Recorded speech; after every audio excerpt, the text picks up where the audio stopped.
Welcome student. आज हम लोग जो है क्लास 9th का chapter number 4 structure of atom जो है उसको जो है डिस्कस करेंगे और कंप्लीट जो है ये चैप्टर पढ़ेंगे।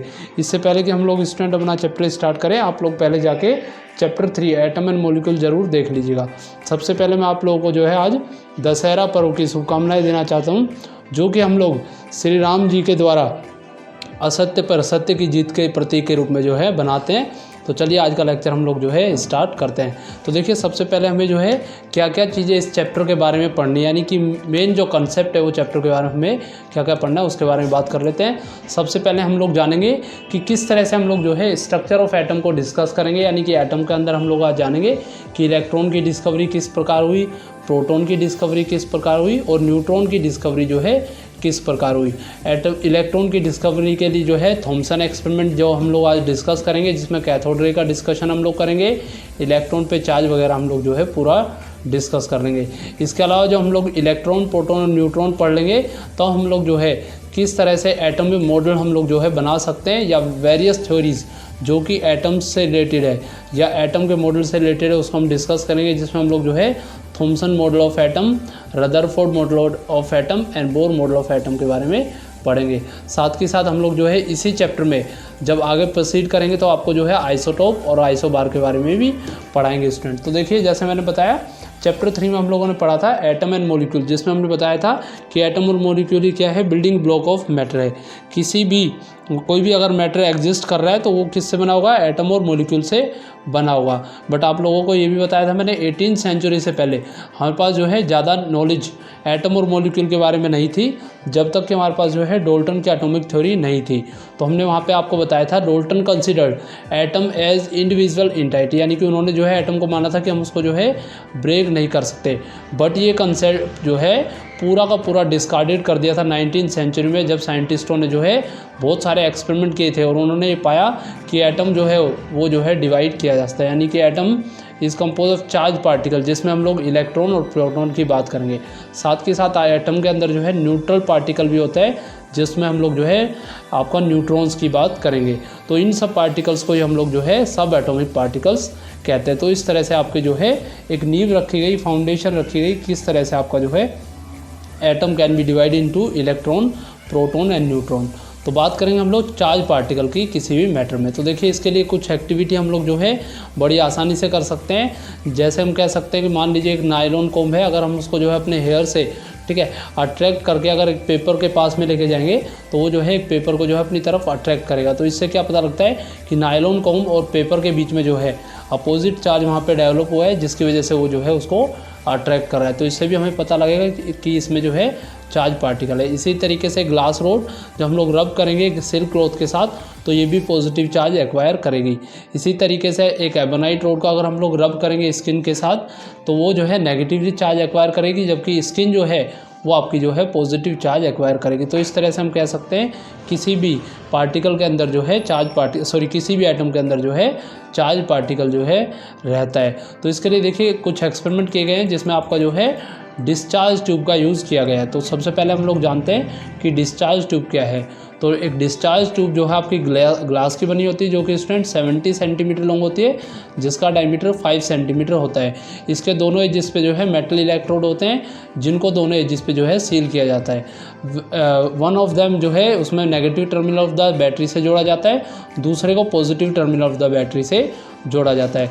यहाँ पे ट्यूब के अंदर जो है बिल्कुल सेंटर में ट्यूब के a side tube is fuse at the centre of the glass, जो कि आपका जो है पंप की तरह वर्क करेगा और जितनी भी एयर इस ट्यूब के अंदर प्रेजेंट होगी उसको जो है बाहर की तरफ निकाल देगा। यानी कि ये जो है एक तरीके से आपका वैक्यूम चैम्बर या सक्शन पंप का काम करेगा।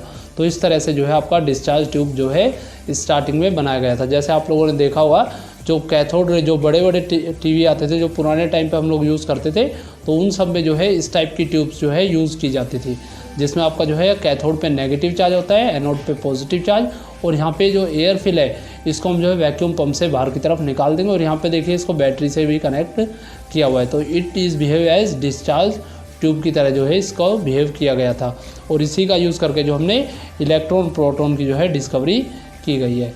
तो आपको समझ में आया होगा किस तरह से जो है डिस्चार्ज ट्यूब वर्क करती है। तो इसकी सिंपल डेफिनेशन आप याद रखिएगा, ये ग्लास की बनी हुई है जिसमें कि आपका जो है एक वैक्यूम पंप ऐड किया जाता है। चलिए तो बात करेंगे हम लोग डिस्चार्ज ट्यूब एक्सपेरिमेंट जो कि जे थॉमसन जी ने कंडक्ट किया था, जिसके द्वारा उन्होंने जो है इलेक्ट्रॉन की डिस्कवरी करी थी। तो यहाँ पे देखिए आप लोगों को बताया हुआ है, J Thomson in English physicist took A discharge tube filled with a glass at very low pressure. The low pressure of gas was maintained so have to a very few molecules of gas in the tube, यानी कि tube के हमने अंदर जो है low pressure को maintain किया हुआ है ताकि उसमें जो है कम से कम गैस के मॉलिक्यूल्स के नंबर वहाँ प्रेजेंट रहे। When he passed an electric current through this glass, he observed a glow emitted at the cathode, यानी कैथोड की तरह उनको जो है उस तरफ से ग्लो नज़र आया जो कि आपका जो है एनोड की तरफ मूव कर रहा था।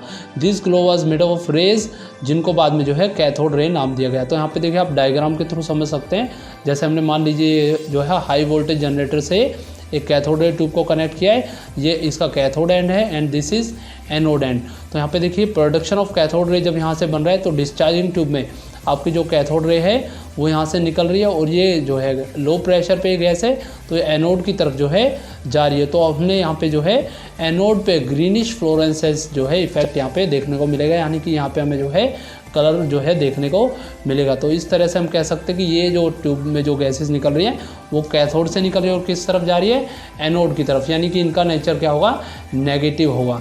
तो कुछ इनके बारे में इन्होंने बताया। तो देखिए इसको हम लोग कह सकते हैं करेक्टरिस्टिक्स ऑफ कैथोड रे। तो कैथोड रे की क्या क्या करेक्टरिस्टिक्स थॉमसन जी ने बताई है, तो इन्होंने बताया they travel in straight line away from the cathode, यानी कि ये जो रे होती हैं हमेशा स्ट्रेट लाइन में चलती है और कैथोड रे से दूर की तरफ चलती है। And cast shadow of metallic object when place in their path, यानी कि ये जो रे है हमेशा सीधे लाइन में चलेगी और कोई भी ऑब्जेक्ट जब मेटल का कोई भी ऑब्जेक्ट रखेंगे तो उसका पाथ में जो है उसका इमेज वहाँ पे जो है या उसकी शेडो जो है वहाँ पे बनाएगी। और सेकंड हम कह सकते हैं दे आर नेगेटिवली चार्ज, क्योंकि ये कैथोड से निकल के एनोड की तरफ जा रही थी, जैसे अभी मैंने डायग्राम में आपको बताया। इसी तरीके से cathode ray use mechanical effect, यानी कि मैकेनिकल इफेक्ट कोज कर रही थी, यानी कि इनके अंदर जो है काइनेटिक एनर्जी कहीं ना कहीं प्रेजेंट थी। इसी तरीके से the nature of cathode ray independent of nature of gas, most important line student ये देखिए, जो गैस यहाँ पे मिली है यानी कि जो कैथोड रे यहाँ पे मिली है उसका जो नेचर है वो गैस के नेचर से इंडिपेंडेंट है और मटेरियल जो है कैथोड में किस टाइप का यूज़ किया है उससे भी ये इंडिपेंडेंट रहेगी। इसलिए हम इसको कहते हैं कि इलेक्ट्रॉन जो है एक कांस्टेंट है सभी के सभी एटम्स में। इसी तरीके से the mass of the cathode ray particle extremely small होगा in comparison to the mass of the atom, जिससे कि ये बना हुआ है, यानी कि हम कह सकते हैं किसी भी कैथोड रे ट्यूब के अंदर उसका मास जो है बहुत कम होता है एज़ कम्पेयर टू एटम। तो यहाँ पे देखिए हम कह सकते हैं स्टूडेंट इलेक्ट्रॉन जो है वन ऑफ द कंस्टेंट है सभी एटम के लिए, ये पूछा जाता है एग्जाम में। तो क्यों है इस सभी एटम के लिए कंस्टेंट की तरह, whether be the nature of gas और the material of cathode electron have the same charge, यानी कि उनका जो चार्ज बाय मास रेशियो होता है जिसको हम लोग कहते हैं E/m रेशियो, वो हमेशा सेम होगा। अब मान लीजिए कोई भी गैस होगी उसकी वैल्यू भी चेंज होगी, इलेक्ट्रॉन को मास रेशियो जब हम डिवाइड करेंगे it is come out to be same. तो ये फर्स्ट पॉइंट आपका जो कि रीज़न होगा आपका, इलेक्ट्रॉन एक कंस्टेंट पार्टिकल जो है सभी एटम्स में रहेगा, यानी कि नेचर ऑफ मटेरियल कैथोड के अंदर कुछ भी हो इलेक्ट्रॉन और मास का रेशियो सेम रहेगा। दूसरा, electron obtain by different method हमेशा आइडेंटिकल होंगे। तो देखिए इस तरह से हम कह सकते हैं कि डिस्चार्ज ट्यूब एक्सपेरिमेंट के द्वारा जे थॉमसन ने जो है इलेक्ट्रॉन की डिस्कवरी करी थी। अभी हम लोग बताएंगे इसमें कि इलेक्ट्रॉन पे जो है नेगेटिव चार्ज जो है हमेशा एक्वायर करता है, यानी कि इलेक्ट्रॉन जो है एक नेगेटिव चार्ज पार्टिकल किसी भी एटम के अंदर रहेगा। इसी तरीके से देखिए प्रोडक्शन ऑफ पॉजिटिव रे या कनाल रेज की डिस्कवरी जो है ई गोल्डस्टीन या ईगन गोल्डस्टीन ने करी थी। तो इसके लिए भी ईगन गोल्डस्टीन ने जो है एक एक्सपेरिमेंट कंडक्ट किया था जिसमें उन्होंने जो है इसी टाइप की जो है डिस्चार्ज ट्यूब का यूज़ किया था, बट उन्होंने जो है आपका जो एनोड है वहाँ पे जो है एनोड को जो है एज इट इज़ कंसिडर कर लिया था, जबकि कैथोड को उन्होंने जो है परफोरेटेड कैथोड के रूप में जो है यूज़ किया था, यानी कि उसके अंदर जो है छोटे छोटे होल वहाँ पे क्रिएट कर दिए थे। जब ये एक्सपेरिमेंट कंडक्ट किया था तो इनको जो रेज रिसीव हुई थी या मिली थी उनका नेचर पहले वाली रेज के नेचर के जस्ट अपोजिट था। तो देखिए वहीं बताया आपको, ई Goldstein use A discharge tube filled with a hole in the cathode. He observed that while cathode ray were streaming away from the cathode, there were colored rays produced simultaneously which passed through the perforated cathode, यानी कि वो जो है इस perfect cathode से जब हमने पास करी cause a glow on the wall of the opposite side of the anode पे जो है उनको वहाँ पे ग्लो मिल रहा था। तो बाद में जो है जे थॉमसन ने ही इनके एक्सपेरिमेंट को स्टडी किया था और उन्होंने बताया था कि consisted of particle carrying a positive charge, यानी कि ये जो यहाँ पे जो एक्सपेरिमेंट इन्होंने कंडक्ट किया है प्रोडक्शन ऑफ पॉजिटिव रे या कैनाल रेज के लिए, ये जो है एक पॉजिटिव रे से बना हुआ है और इन्होंने इसको जो है पॉजिटिव रे या कैनाल, तो देखिए प्रोडक्शन ऑफ एनोड रे या कैनाल रे के लिए हम लोग जो है हाई वोल्टेज जनरेटर यूज़ करेंगे और इसमें देखिए प्रोफेटेड कैथोड का हम लोग यूज़ करेंगे। और जब यहाँ पे डिस्चार्ज ट्यूब में हम लोग हाई वोल्टेज सोर्स इसको प्रोवाइड करेंगे तो जो आपका जो एनोड की तरफ से कुछ चार्ज पार्टिकल जो है निकलेगा, जो कि स्ट्रेट लाइन में आपका जो है इस लो डेंसिटी की गैस से जो है आपका कैथोड की तरफ निकलेगा, जिसमें रेड ग्लो आपको जो है परफेक्टेड कैथोड की तरफ आपको देखने को मिलेगा। तो इस तरह से हम ये कह सकते हैं कि ये रे जो है पॉजिटिव यानी कि एनोड से निकल रही हैं, तो इनको जो है बाद में पॉजिटिव रे कहा गया था। तो इन्हीं की स्टडी करके बाद में जो है इनकी प्रॉपर्टी बताई गई थी। तो क्या क्या प्रॉपर्टी होगी वो देखिए इसकी। They also travel in straight line in a direction opposite to cathode, यानी कि ये कैथोड से अपोजिट डायरेक्शन में चलेंगी।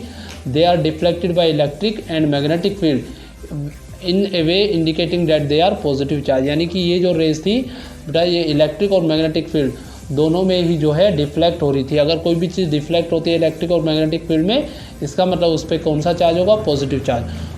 Third point, the ratio of charge to mass, यानी कि E/m ratio of positive charge particle जो है वेरी कर रहा था with nature of the gas place in the discharge tube, यानी कि यहाँ पे हम इसको जो है एक फंडामेंटल पार्टिकल नहीं कहेंगे।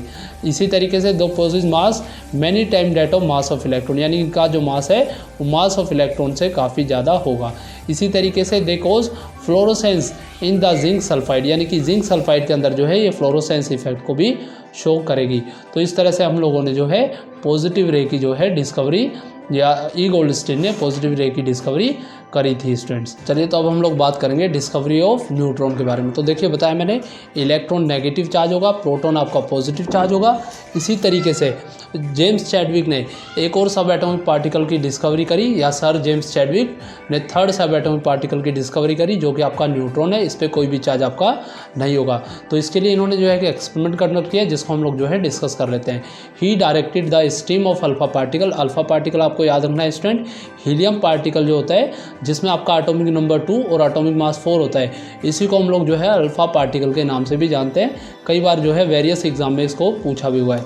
और इसको हमने जो है एक बेरिलियम टारगेट, बेरिलियम का जो एक शीट था उसके टारगेट पे जब हमने फॉल कराया, he found that a new particle was ejected which was almost the same mass, यानी कि 1.64 इंटू में 10⁻24 ग्राम। देखिए कितना कम मास है, बट हम लोग इसको कह रहे हैं कि ये जो है यहाँ पे इतना मास हमको मिला है as that of proton and has no charge, यानी कि इसमें जो है मास तो लगभग आपका जो है प्रोटॉन के जितना ही है, लेकिन इसमें कोई भी चार्ज नहीं है।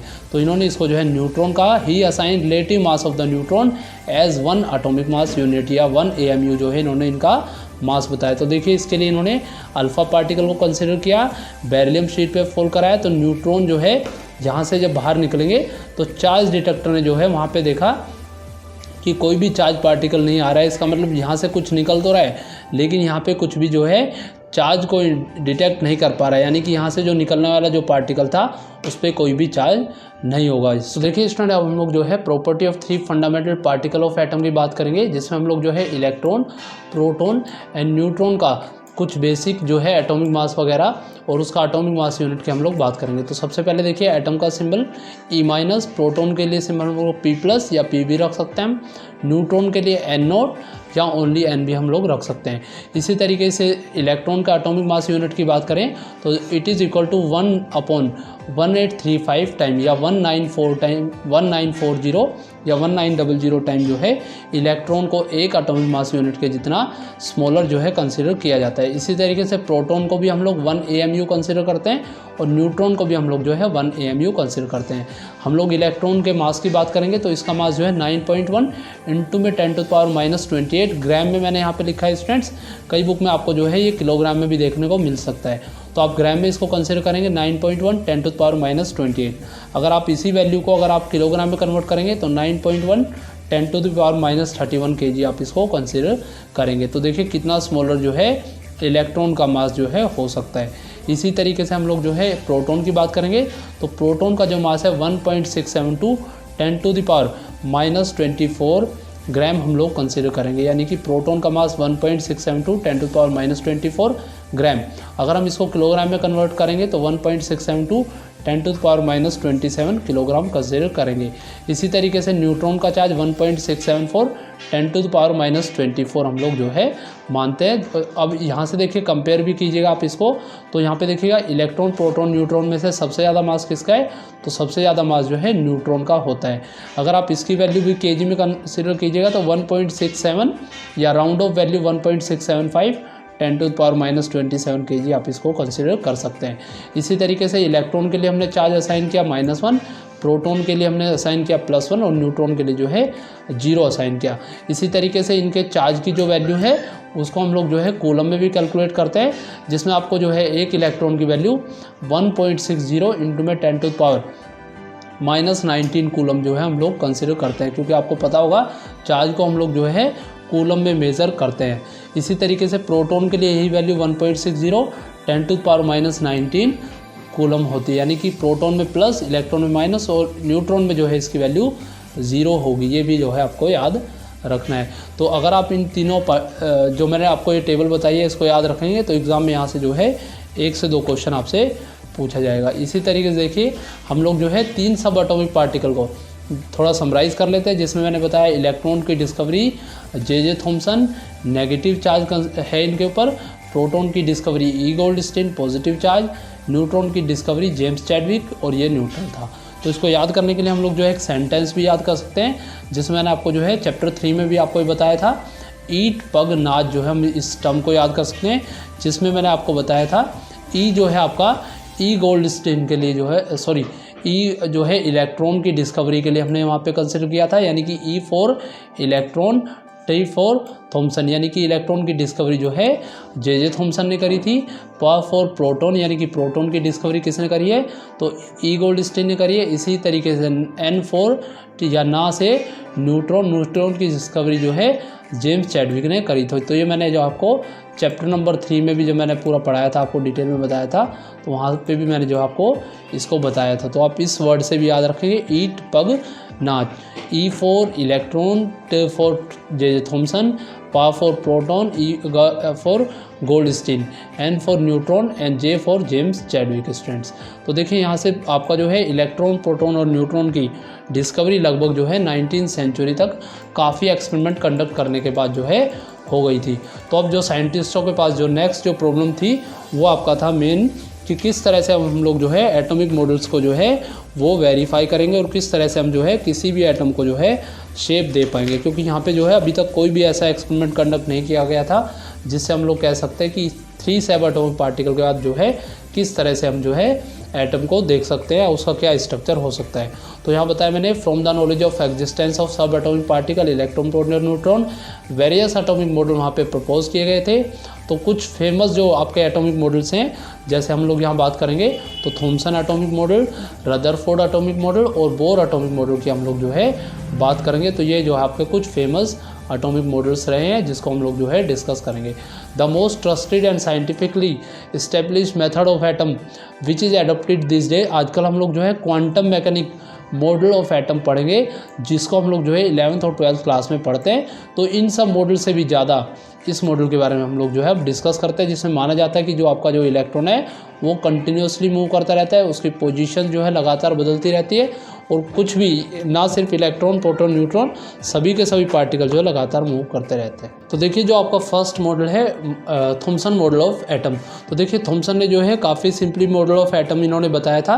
This model is often called watermelon model, यानी कि इसको जो है हम कई बार जो है तरबूज के जैसा दिखने वाला मॉडल भी कह सकते हैं। In this model Thomson predicted presence of electron inside the positive sphere, जो कि इन्होंने जो है बताया पॉजिटिव स्फीयर जो है आउटसाइड होता है और जो इलेक्ट्रॉन है जिस तरह से किसी भी वाटरमेलन के अंदर बीज धसे होते हैं अंदर की तरफ, कुछ इस तरह का मॉडल इन्होंने बताया था। Just as the seed of watermelon embedded in the red edible part of the watermelon. तो ये जो है आपका थॉमसन एटॉमिक मॉडल है, जिसमें एक चीज़ आपको याद रखना है, इलेक्ट्रॉन हमेशा अंदर की तरफ रहेंगे, प्रोटॉन या पॉजिटिव स्फीयर जो है इसका जो अपर सरफेस है इसी को पॉजिटिव स्फीयर इन्होंने माना था।